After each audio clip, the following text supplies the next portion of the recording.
Queen is in the house, so big up, big up.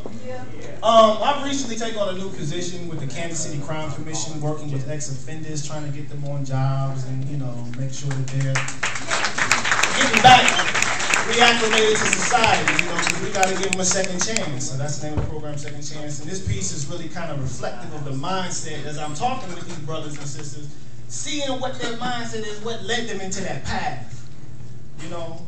And it's like their environment molded them and they became victims of their environment. So this piece, I pray, kind of gives you an insight into this mindset. The name of the piece is called Little Nappy Head Nigga. Little nappy head nigga is a critter who never had a chance from day one. This raising in the sun, raised in the sluns, lived by the gun and will more than likely die from a bullet wound inflicted by the hands of another little nappy head nigga. Or the trigger-happy finger of a badge-wearing, swastika-tatted, deputized, neo-Nazi, fascist, law official representing figure who worships Adolf Hitler. Baby boy grown into a bitter Negro, weary from the game, man, where the only rule is survival. And the most viable use for pages of the Bible is to spread the herb, twist, spark, and blaze.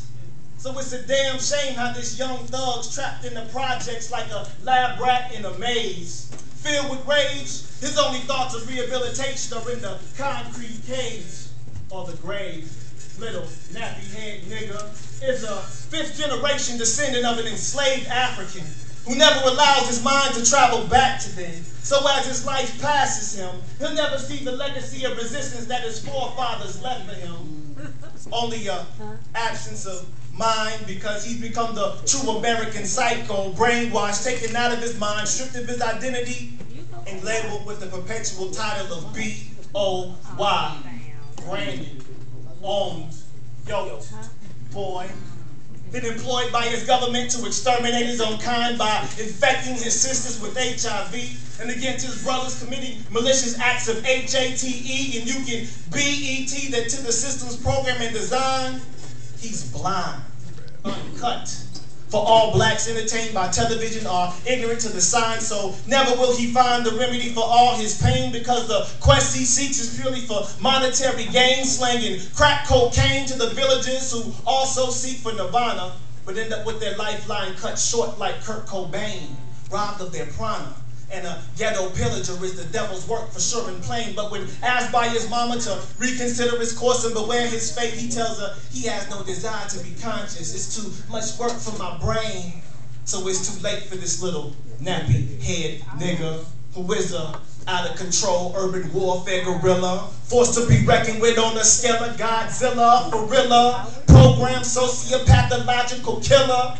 Strapped with AKs to enforce his rape, prodigal and pompous, surrounded by a venomous crew more malicious than 22 black mambas, slithering around town with 11 baby mamas and 13 seeds, all illegitimate, surrounded by drama which is just a byproduct of his misdeeds, morally indigent as tomorrow's blood he stays spilling it with a soul on ice and conscience seared as if with hot rod, numb with no living thought of oh my God.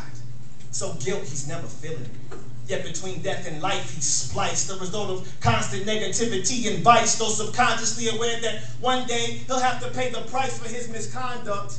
He stays corrupt to the core. Plus he keeps his mind clouded by weed smoke to cloak and ignore the madness that surrounds, while around his throat an unseen hand chokes the hope out of his body until he fades out into the utter blackness and eternally falls down.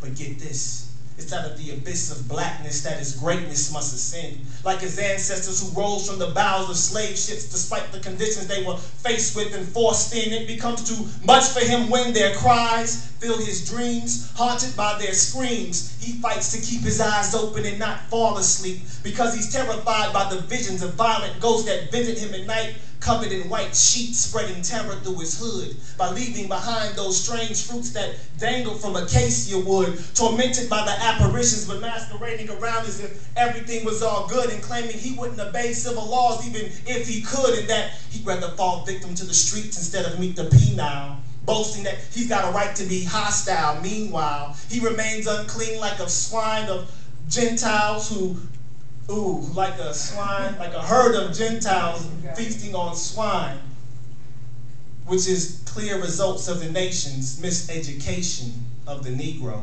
So lie, vile, and evil is this little nappy head nigger who is a out of control river that flows to break down the unity of the community like bile in the belly of the beast. He's a 40-ounce swigger, menace to society, marked by impiety, unleashed to raise a ruckus in the streets, but he's up off the beat. He pays the police so that they won't squash the beef with the enemies that compete for the #1 seat until they are deceased. So that vicious cycle of death just repeats, and the cannibals of the concrete jungle continue to eat the dark meat of every little nappy head nigga. Whoa.